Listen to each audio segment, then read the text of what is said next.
Dmitry only came into the Election Commission office to quit his job. He wanted to return the election material he'd planned to distribute. Election staff here in Donetsk say they're working under constant threat. A violent incident on Monday was the final straw for Dmitry. A group of armed men with automatic weapons detained 3 members of the Election Commission, took them outside and threatened them in front of children. People were threatened with death. We can't work. They don't provide us with security. We fear for our lives.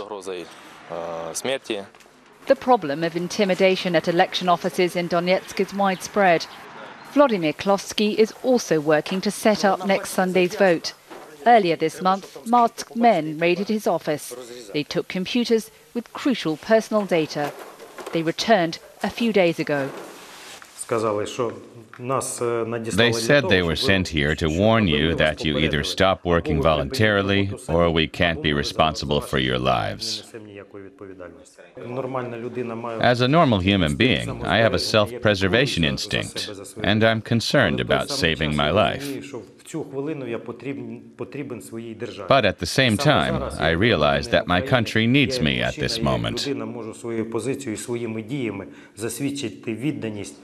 The self-styled Donetsk People's Republic has openly vowed to disrupt the election. It's claimed autonomy in the region since holding its own referendum, and it refuses to recognize the current government in Kiev or its successor. In the territory of the Donetsk People's Republic, there can't be presidential elections. It's not right, it's illogical, and will destabilize the situation in the region. We will have a tough reaction to any attempt to have presidential elections in our region on May 25th. But Mr. Klovsky has a firm response to this thinly veiled threat.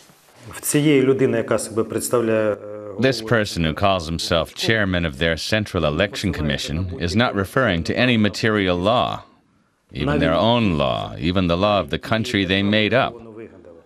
They don't have a constitution. They don't have a state. All their actions are totally illegitimate. Election officials say they believe local people in Donetsk do want to vote. But in the separatist stronghold of Slavyansk, we found little enthusiasm for an election. For me, they have no meaning. I don't plan to vote. I don't know what to say. The illegitimate government wants some elections. People here may not even be able to get to polling stations. With many roads cut off by fighting or improvised blockades, it will be difficult to hold an election. A few hundred kilometers away in the eastern city of Kharkiv, the mood is more positive. The pro-Russia movement is active here too. But there's a sense of normality on the streets. People seem to want a central government in Kiev, even if they're concerned about the future. I think the elections should take place so that a stable government is established. Because in the light of current events, when regions want to split and all that, I think we still need a stable government.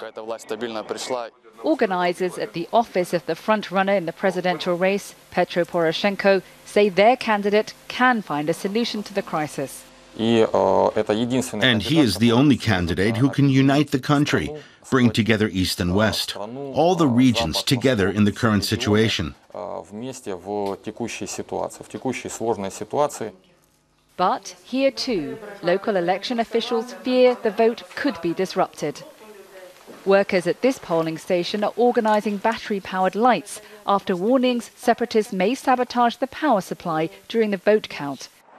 The vote is likely to go ahead in most places despite the crisis. But whether the winner can unite people in the east of the country remains to be seen.